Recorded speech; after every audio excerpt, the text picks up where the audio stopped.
Egaa akkuma beekamu hawaalaa yookiin gabaa gurraachaa akkasumallee baankiidhaan jechuudha.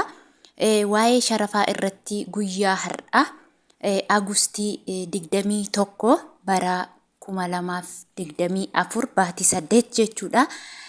Odeeffannoo waqtaawaa sirrii ta'e isinii qabadhee dhufeetiin jira. Egaa hordoftoota kiyya nagaa waaqayyoo isiniif haa baay'atu. Akkasumas obboloota koo amantaa biraa taatan nagaan isiniif haa ta'u isiniin jechuun jaaladha. Asumarraan biyyoota guyyaa har'aa ani isinii qabadhee dhufe Turkii riilee, Yemen riyaal, Egyptian pound, Saudi riyaal, Dubai dirham, Bahrain dinar, Jordan dinar, Oman riyaal, Suudin kiroon, Australiyaan doolaar, Kanaadaa doolaar, Kuwait dinar, pound sterlingii, China heewaan, Swiss firankii, yuuroo, Ameerikaa doolaariidha jechuudha. Asumaan gaaffii keessaniif jechuudha Kaatar riyaalii yeroo sarchi godhee ilaalu Kaatarii isa gaafa guyyaa Agustii 15 faatu ufa malee Agustii guyyaa 21 har'a hin fidu jechuudha. Maaliif akka irraan oolle hin beeku. Sarchi yeroo gu'an isuma duraa sana deddeebisa jechuudha. Warra Kaatar riyaal jirtaniif jechuudha. Akkasumallee warri Beehiruut jirtan doolaara Ameerikaati. Gosoota doolaara sadan keessa Ameerikaa doolaariin isinii kennama jechuudha. Egaa kanatti aansuun guyyaa har'aa Ameerikaa doolaarirraa isinii ka'a jechuudha.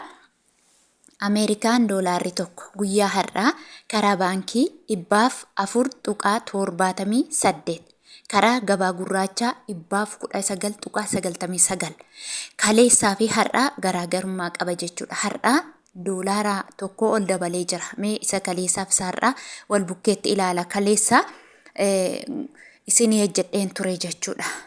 Ammallee ragaadhaaf kunoo iskiriiniirra isinii ka'a. Fuula iskiriiniirra guyyaa 21 baatii 8 2024 doolaarri hagamiin akka oolee kunoo ilaaladhaa 419.99 oolee jira jechuudha.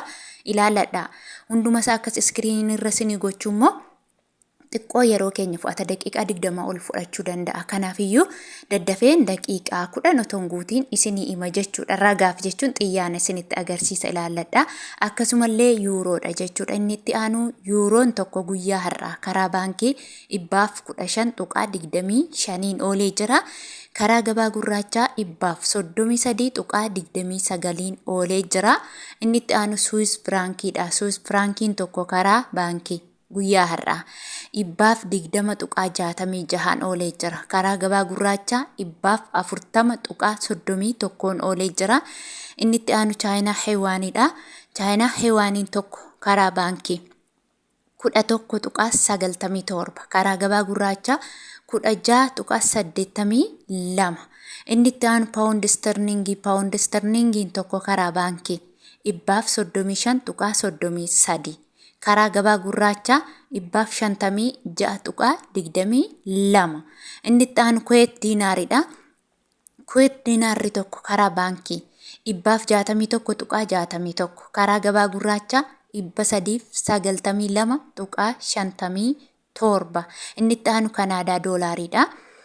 Kanaadaa doolaarri tokko karaa baankii 76.45 karaa gabaa gurraachaa 86.0 yookiin duwwaa jechuudha.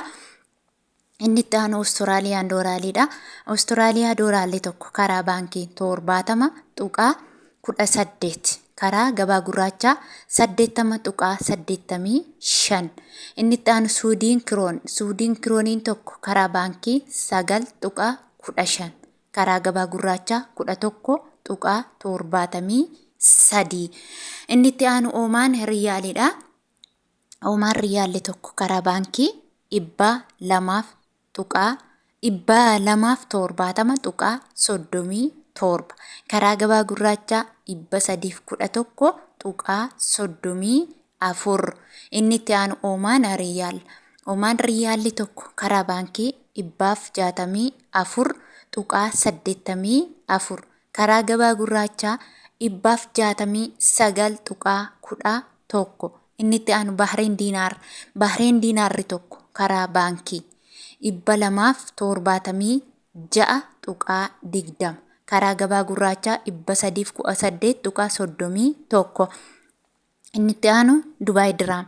Dubaay Diraamni tokko guyyaa har'aa karaa baankii 28.52 karaa gabaa gurraachaa 32.32 jechuudha.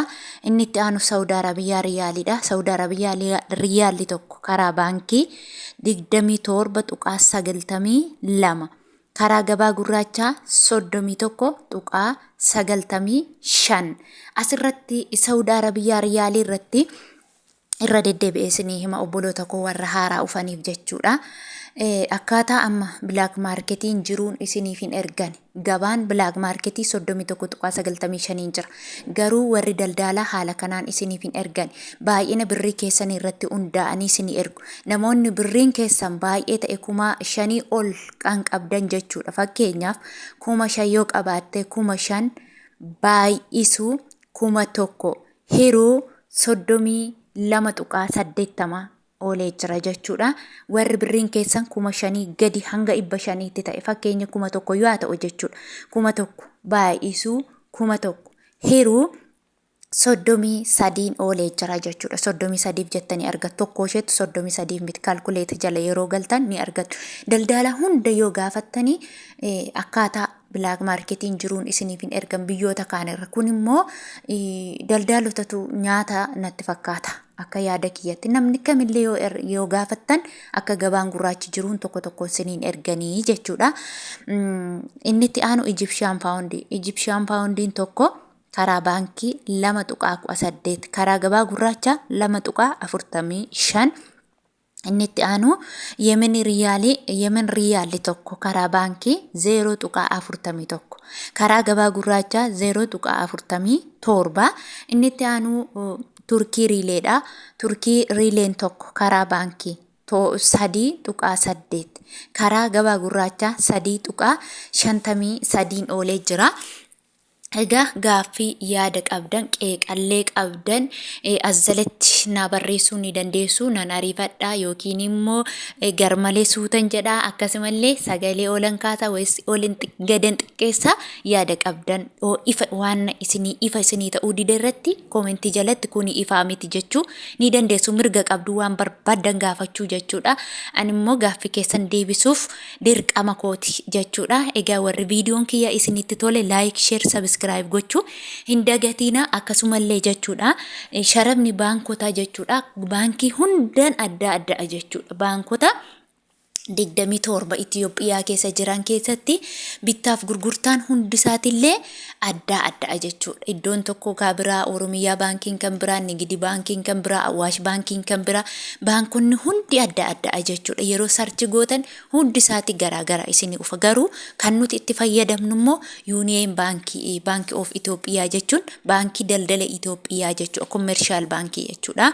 Baankii Itoophiyaatiin biyya kamiyyuu kan jiranii jechuun barbaada. Turtii gaarii isiniif haa ta'u hanga guyyaa biraan walitti deebinuun nagaan haa ta'aa. Isin jaaladhaa, isin kabajaa, laayikiin dagatiina.